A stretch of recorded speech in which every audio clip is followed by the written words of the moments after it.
kelembagaan dalam pendidikan Islam.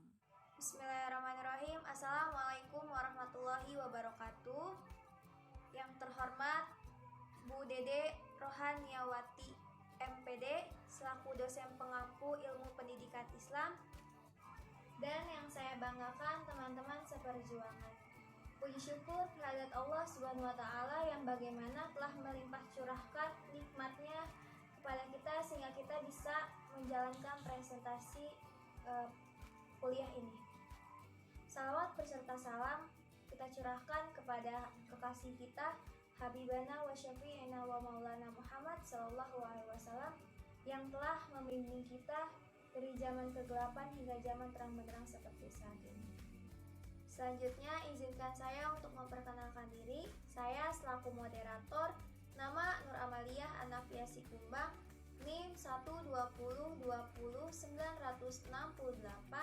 kelas 1B PGMI kelompok 5. Assalamualaikum warahmatullahi wabarakatuh. Perkenalkan, nama saya Meilani Sofarindah dengan NIM 12020901010 dari jurusan PGMI kelas 1B, kelompok 5 Ilmu Pendidikan Islam.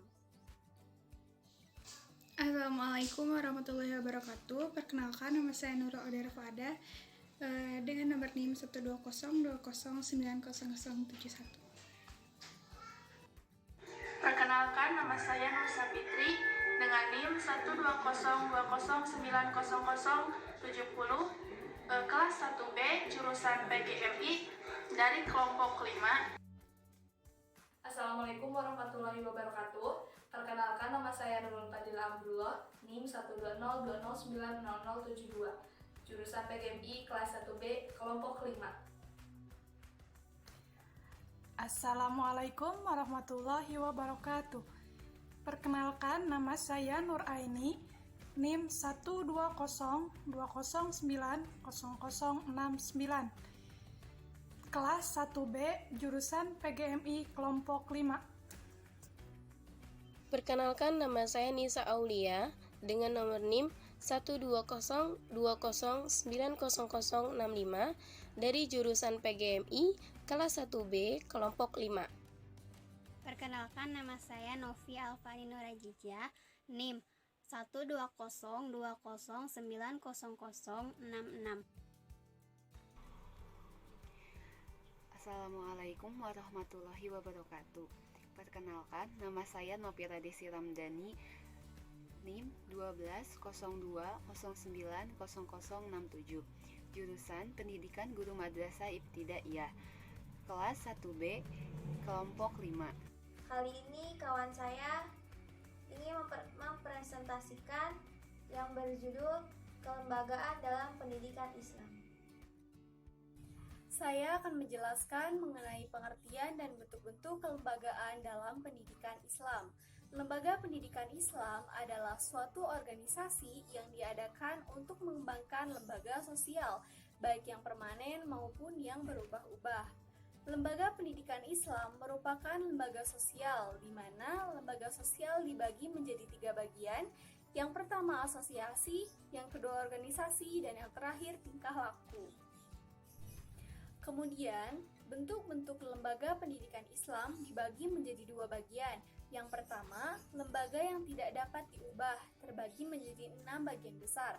Yang pertama, rukun iman, di mana rukun iman merupakan lembaga kepercayaan kepada Allah, kepada malaikat, kepada kitab, rasul, hari kiamat, dan yang terakhir kepada qada dan qadar. Yang kedua, rukun Islam. Rukun Islam merupakan lembaga yang ada pada diri sendiri untuk mengimplementasikan segala perbuatan yang berhubungan dengan duniawi maupun akhirat.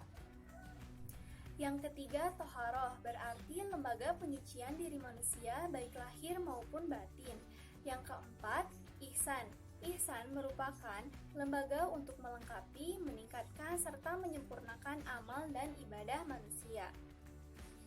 Yang kelima, ikhlas merupakan lembaga pendidikan rasa dan budi pekerti sehingga menimbulkan kenikmatan ketika beribadah maupun beramal. Dan yang terakhir, takwa. Takwa merupakan lembaga yang menghubungkan antara manusia dan Allah, di mana ketakwaan ini dapat membedakan tingkatan dan derajat manusia. Kedua, lembaga pendidikan yang dapat berubah terbagi menjadi 10. Yang pertama ijtihad, fikih, akhlak, lembaga ekonomi, lembaga pergaulan sosial, lembaga politik, lembaga seni, lembaga negara, lembaga iptek, dan yang terakhir ada lembaga pendidikan. Pemaparan materi berikutnya akan disampaikan oleh Nurul Aldaira. Selanjutnya saya akan menjelaskan tentang prinsip-prinsip lembaga pendidikan Islam. Bentuk lembaga pendidikan Islam, apapun dalam Islam harus berpijak pada prinsip-prinsip tertentu yang telah disepakati sebelumnya, sehingga antara lembaga satu dengan lembaga yang lainnya tidak terjadi semacam tumpang tindih. Nah, ini dia prinsip-prinsip pembentukan lembaga pendidikan. Yang pertama, prinsip pembebasan manusia dari ancaman kesehatan yang menjerumuskan manusia dari api neraka. Terdapat pada surat At-Tahrim ayat 6 yang artinya, wahai orang-orang beriman, peliharalah dirimu dan keluargamu dari api neraka yang bahan bakarnya adalah manusia dan batu. Penjaganya malaikat yang kasar dan keras, yang tidak durhaka kepada Allah terhadap apa yang Dia perintahkan kepada mereka, dan selalu mengajarkan apa yang diperintahkan. Yang kedua, prinsip pembinaan umat manusia menjadi hamba-hamba Allah yang memiliki keselarasan dan keseimbangan hidup, bahagia di dunia dan di akhirat. Sebagai realisasi cita-cita bagi orang yang beriman dan bertakwa yang senantiasa memanjatkan doa sehari-harinya. Itu terdapat pada surat Al-Baqarah ayat 201 dan Al-Qasas ayat 77.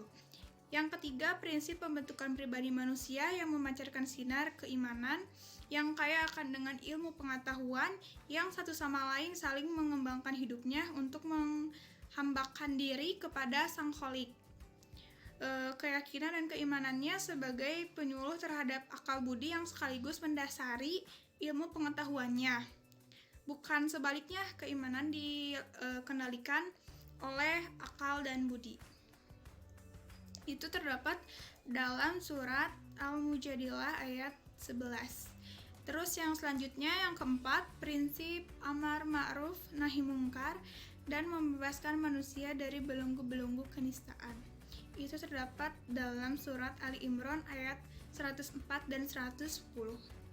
Dan yang terakhir, yang kelima, prinsip pengembangan daya pikir, daya nalar, daya rasa sehingga dapat menciptakan anak didik yang kreatif dan dapat memungsikan daya cipta, rasa, dan karsanya. Sekian dari saya lanjutkan kepada Nur Safitri. Terima kasih. Akan menjelaskan mengenai tanggung jawab pendidikan Islam. Dalam pendidikan, terdapat penanggung jawab yang memegang terjalannya atau terlaksananya suatu pendidikan. Sebelum kita membahas siapa saja penyelenggara lembaga pendidikan Islam, kita bahas dulu penanggung jawab penyelenggaraan pendidikan secara umum. Ditinjau secara umum, menurut Landfeld menyatakan bahwa penanggung jawab penyelenggaraan pendidikan adalah yang pertama lembaga keluarga, dan yang kedua adalah lembaga negara. Lembaga negara yang mempunyai wewenang berdasarkan undang-undang. Dan yang ketiga adalah lembaga gereja yang mempunyai wewenang berasal dari amanat Tuhan. Sedangkan pendapat kedua disampaikan oleh Sidi Ghazalba. Menurutnya, yang berkewajiban menyelenggarakan lembaga pendidikan adalah yang pertama rumah tangga. Rumah tangga yaitu pendidikan primer untuk fase bayi, fase kanak-kanak sampai usia sekolah. Kemudian yang kedua yaitu sekolah. Sekolah yaitu pendidikan sekunder yang mendidik anak mulai dari usia masuk sekolah sampai ia keluar dari sekolah tersebut. Yang ketiga yaitu kesatuan sosial. Kesatuan sosial yaitu pendidikan tersier yang merupakan pendidikan yang terakhir tapi bersifat permanen.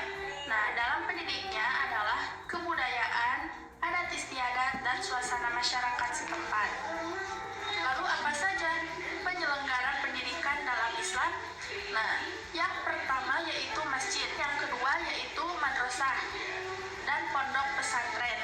seringkali juga disebut kutab. Kemudian yang ketiga yaitu pengajian dan penerangan Islam atau sering juga disebut majelis taklim. Yang keempat yaitu kursus-kursus keislaman atau training-training keislaman. Yang kelima, badan-badan pembinaan rohani atau biro pernikahan, terus biro konsultasi keagamaan, dan badan-badan konsultasi keagamaan. Yang ketujuh yaitu musabaqah tilawatil Quran atau MTQ.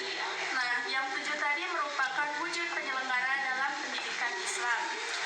Materi selanjutnya akan disampaikan oleh teman saya Nurul Fadilah yang akan membahas tentang keluarga sebagai lembaga pendidikan Islam.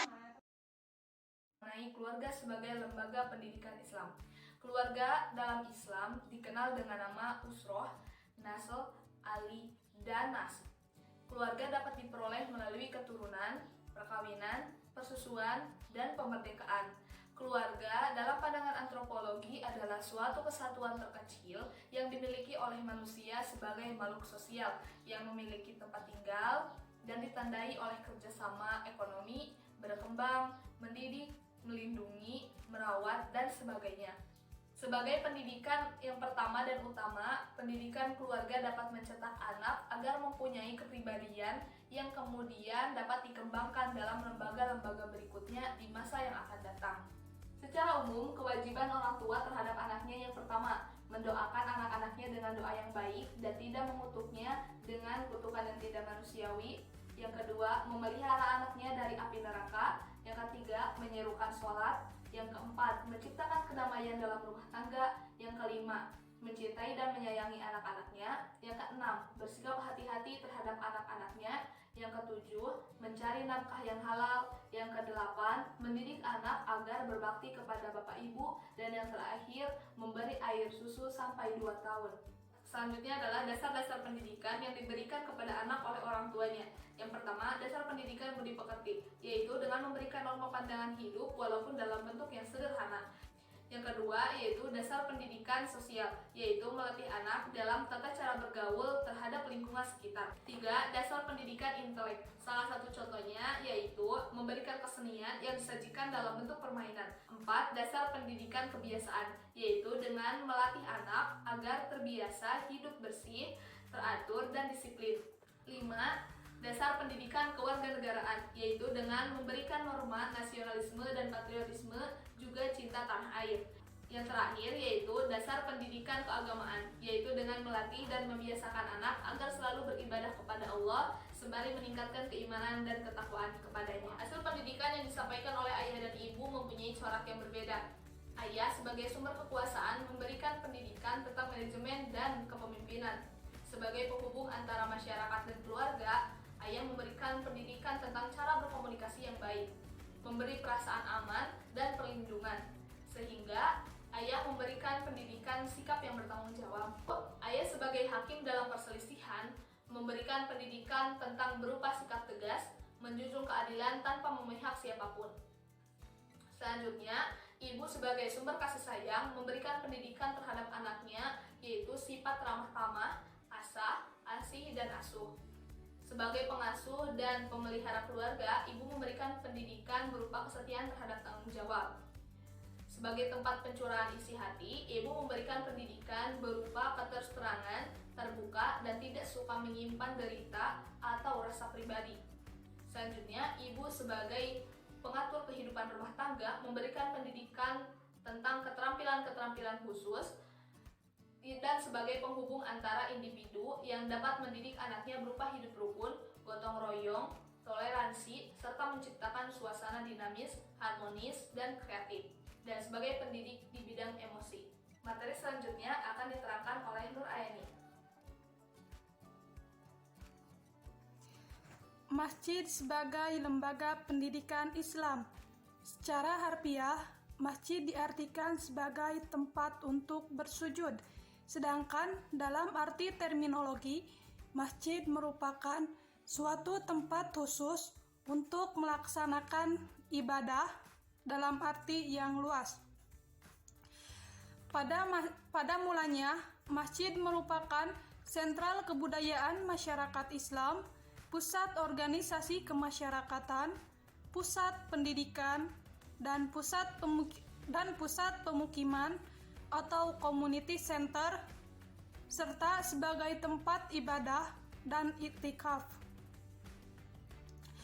Al-Abid menyatakan bahwa masjid merupakan tempat terbaik untuk melakukan kegiatan pendidikan, sehingga dapat diartikan bahwa masjid merupakan lembaga kedua setelah lembaga pendidikan keluarga.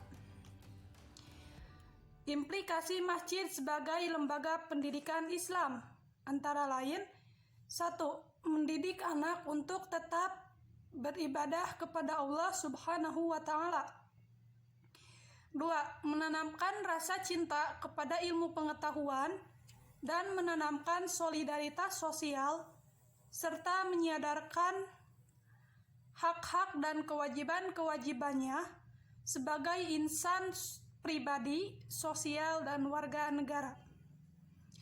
3. Memberikan rasa ketentraman, kekuatan, dan kemakmuran potensi-potensi rohani manusia melalui pendidikan kesabaran, perenungan, optimisme, dan mengadakan penelitian. Fungsi masjid lebih efektif apabila di dalamnya disediakan fasilitas-fasilitas terjadinya proses belajar mengajar. Fasilitas-fasilitas yang diperlukan adalah: 1. Perpustakaan yang menyediakan berbagai buku bacaan dengan berbagai disiplin keilmuan. 2. Ruang diskusi yang digunakan untuk berdiskusi sebelum dan sesudah sholat jamaah. 3. Ruang kuliah, baik digunakan untuk training atau tadrib remaja masjid atau juga untuk madrasah diniyah. 4. Apabila memungkinkan, teknik khotbah dapat diubah dengan teknik komunikasi transaksi, yakni antara khotib dengan para audien terjadi dialog aktif satu sama lain, sehingga situasi dalam khotbah menjadi semakin aktif dan tidak monoton. Teknik dialog atau hiwar dapat diterapkan dalam khotbah Jum'ah manakala memenuhi persyaratan: A. Syarat dan rukun khotbah masih diberlakukan. B. Jamaah sholat rata-rata kaum intelektual atau kaum cendekiawan, sehingga hanya memungkinkan di masjid perkotaan, pesantren, dan masjid kampus. C. Diperlukan khotib atau moderator yang berwibawa, alim, dan profesional, sehingga ia dapat mengarahkan jalannya diskusi dalam situasi khotbah yang dengan baik. D. Perlu adanya perencanaan yang matang, sehingga jauh-jauh sebelumnya para audien sudah siap terlibat langsung. E. Masalah yang dibahas harus masalah yang wakiyah, yakni masalah-masalah kontemporer yang sedang hangat menimpa umat. Adapun kebolehan berdiskusi dalam khotbah Jumat adalah para jamaah yang cenderung mengantuk ketika mendengarkan khotbah, sehingga teknik penyampaian khotbah harus diubah. Sekian presentasi dari saya. Mohon maaf apabila ada kesalahan. Untuk materi selanjutnya akan disampaikan oleh rekan saya, Nisa Aulia. Saya di sini akan menjelaskan tentang pondok pesantren sebagai lembaga pendidikan Islam. Apa sih pondok pesantren itu? Pondok pesantren adalah suatu lembaga pendidikan Islam yang di dalamnya terdapat seorang kiai atau pendidik dan para santri sebagai peserta didik dengan sarana masjid, yang digunakan untuk menyelenggarakan pendidikan tersebut, serta didukung dengan adanya pemondokan atau asrama sebagai tempat tinggal para santri. Ciri-ciri dari pondok pesantren yaitu adanya kiai, adanya santri, adanya masjid, dan adanya pondok ya. Tujuan terbentuknya pondok pesantren dibagi menjadi dua, yaitu tujuan umum dan tujuan khusus. Tujuan umumnya yaitu membimbing anak didik untuk menjadi manusia yang berkepribadian Islam dengan menjadi seorang mubalik melalui ilmu dan amalnya. Yang kedua ada tujuan khususnya, yaitu mempersiapkan para santri untuk menjadi orang alim dengan ilmu agama yang diajarkan oleh kiai yang bersangkutan, serta dalam mengamalkan dan mendakwahnya dalam masyarakat. Keunikan dari sistem pondok pesantren yaitu memakai sistem tradisional yang biasanya suka pakai sarung ya kalau untuk para santri itu. Yang kedua ada kehidupan yang menampakkan semangat demokrasi, semangat yang bersama-sama gitu. Yang ketiga, para santri tidak mengidap penyakit simbolis. Yang keempat, sistemnya mengutamakan kesederhanaan, idealisme, dan keberanian hidup. Lalu yang kelima, alumni pondok pesantren tidak ingin menduduki jabatan pemerintahan. Lanjut, sejarah perkembangan pondok pesantren memiliki model-model pengajaran yang bersifat non-klasik ya, yaitu model sistem pendidikan dengan metode pengajaran, wetonan, dan sorongan. Itu udah sangat ini banget ya, udah kebanyakan emang seperti itu untuk pondok pesantren. Itu lanjut, ciri-ciri pondok pesantren sebagai lembaga pendidikan Islam yaitu 1. Lembaga pendidikan pesantren sebagai lembaga pendidikan yang terpadu. 2. Tujuan pendidikan pesantren tidak hanya duniawi ya, melainkan juga tetap pada sampai alam ukhrawi. Nah, yang ketiga, lembaga pendidikan pesantren sebagai pusat pertemuan antara ulama dan umat. Tentunya ya, karena banyak sekali ulama di pondok pesantren. Yang keempat, pesantren merupakan agen konferensi pengawet, pendalaman, dan murni nilai adab dan budaya. Oke, mungkin segitu aja penjelasan yang bisa aku sampaikan. Selanjutnya, materi selanjutnya akan disampaikan oleh Novi. Di sini saya akan menjelaskan materi tentang madrasah sebagai lembaga pendidikan Islam. Madrasah sebagai lembaga pendidikan Islam. Madrasah merupakan isi makna dari darasa yang berarti tempat untuk belajar. Istilah madrasah kini telah menyatu dengan sekolah atau perguruan, terutama perguruan Islam. Kehadiran madrasah sebagai lembaga pendidikan Islam mempunyai 4 latar belakang, yaitu sebagai manifestasi dan realisasi pembaruan sistem pendidikan Islam. 2. Usaha penyempurnaan terhadap sistem pesantren ke arah suatu sistem pendidikan yang lebih memungkinkan lulusannya untuk memperoleh kesempatan yang sama dengan sekolah umum. 3. Adanya sikap mental pada sementara golongan umat Islam, khususnya santri yang terpukau pada pendidikan barat sebagai sistem pendidikan mereka. 4. Sebagai upaya untuk menjebatani antara sistem pendidikan tradisional yang dilakukan oleh pesantren dan sistem pendidikan modern dari hasil akulturasi. Menurut Al-Nahwi, tugas lembaga madrasah sebagai lembaga pendidikan Islam ialah 1. Merealisasikan pendidikan Islam atas prinsip pikir, akidah, dan tasyri' yang diarahkan untuk mencapai tujuan pendidikan. 2. Memelihara fitrah mulia agar ia tak menyimpang tujuan Allah menciptakannya. 3. Memberikan kepada anak didik dengan seperangkat peradaban dan kebudayaan Islam. 4. Membersihkan pikiran dan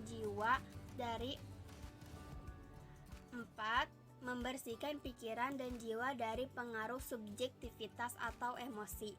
Karena pengaruh zaman dewasa ini lebih mengarah pada penyimpangan fitrah manusiawi.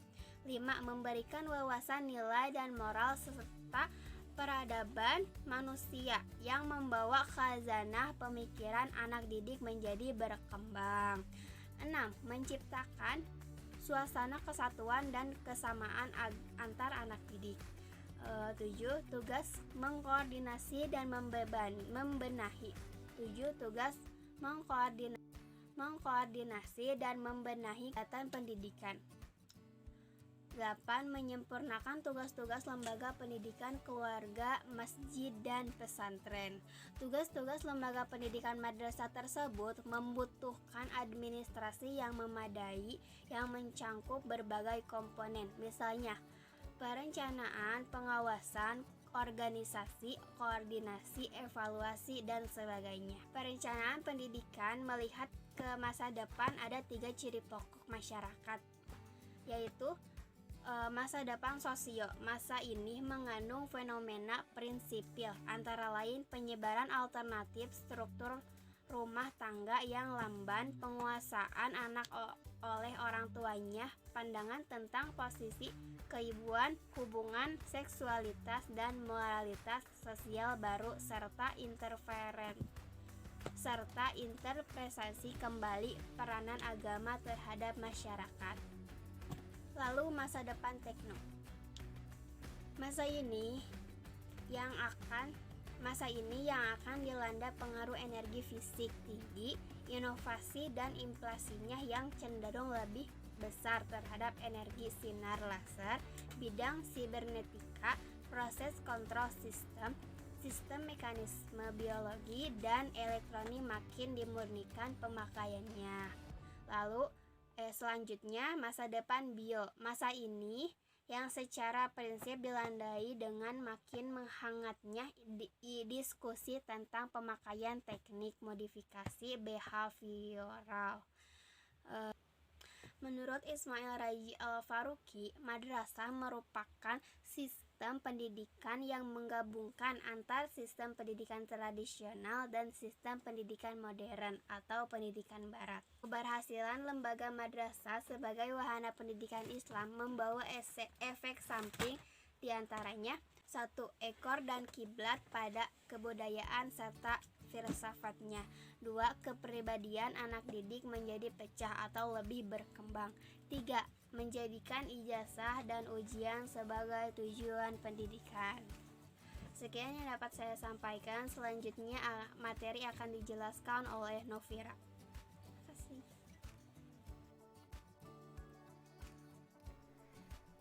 Bismillahirrahmanirrahim. Di sini saya akan menjelaskan materi tentang tantangan lembaga pendidikan Islam dalam transformasi sosial budaya. Transformasi sosial budaya berarti modifikasi dalam setiap aspek proses sosial budaya, pola sosial budaya, dan bentuk-bentuk sosial budaya. Menurut Gilin, perubahan sosial budaya adalah perubahan bentuk-bentuk kehidupan yang telah ada yang terjadi karena kondisi geografis, alat-alat atau perlengkapan hidup manusia, komposisi pendidikan, dan ideologi. Bentuk-bentuk transformasi sosial budaya dibedakan menjadi 3. Yang pertama, evaluasi sosial atau social evaluation, yaitu perkembangan gradual. Adalah perkembangan wajar karena adanya kerjasama yang harmonis antara manusia dengan lingkungannya.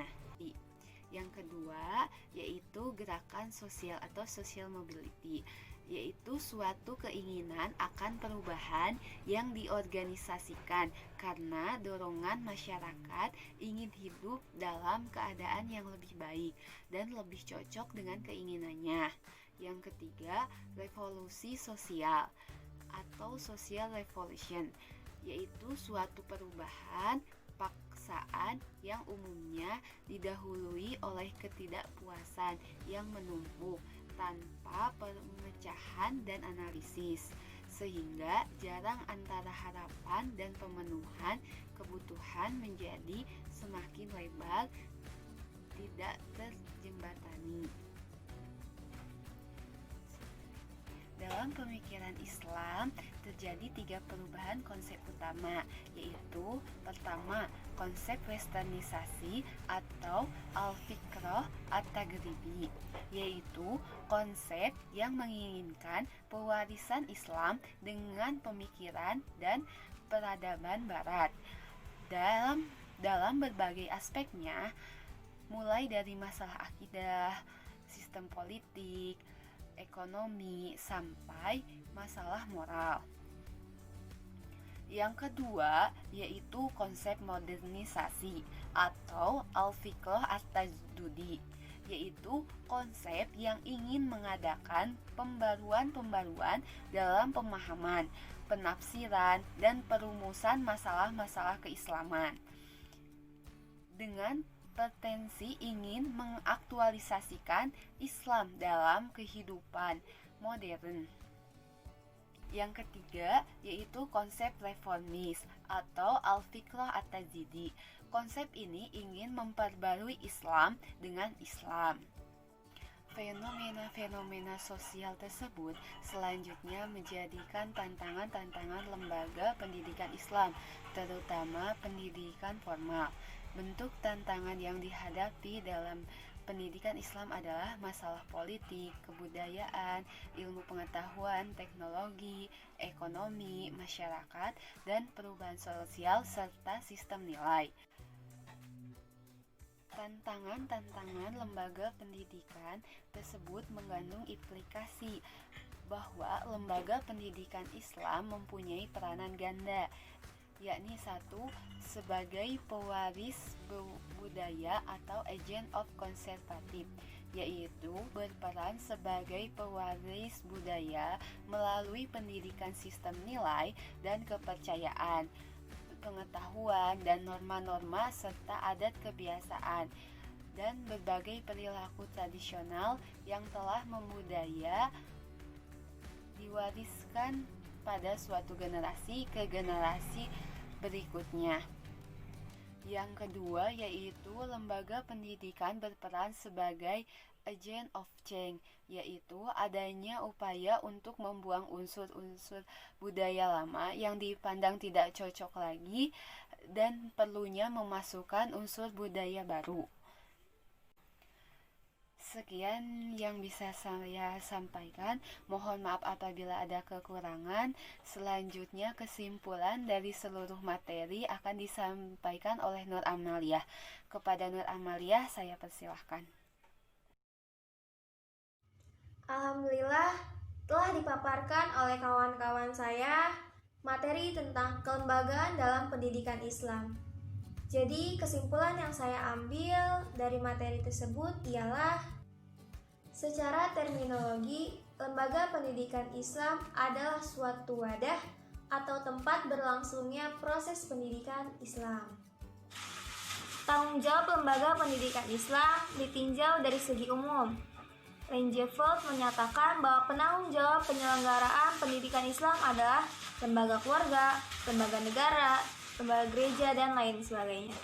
Tetapi, sedangkan menurut Sidi Ghazalba, yang berkewajiban menyelenggarakan lembaga pendidikan adalah rumah tangga, sekolah, dan kesatuan sosial. Pondok pesantren sebagai lembaga pendidikan Islam. Pondok pesantren adalah suatu lembaga pendidikan yang di dalamnya terdapat seorang kiai atau bisa disebut sebagai pendidik yang mengajar dan mendidik para santri. Apa itu santri? Santri itu adalah peserta didik dengan sarana masjid yang digunakan untuk menyelenggarakan pendidikan tersebut, serta didukung dengan adanya sarana pemondokan atau asrama sebagai tempat tinggal, seperti itu. Sejarah perkembangan pondok pesantren memiliki model-model pengajaran yang bersifat non-klasik, yaitu model sistem pendidikan dengan metode pengajaran wetonan atau sorongan. Ciri-ciri pondok pesantren sebagai lembaga pendidikan Islam yaitu lembaga pendidikan pesantren sebagai lembaga pendidikan terpadu.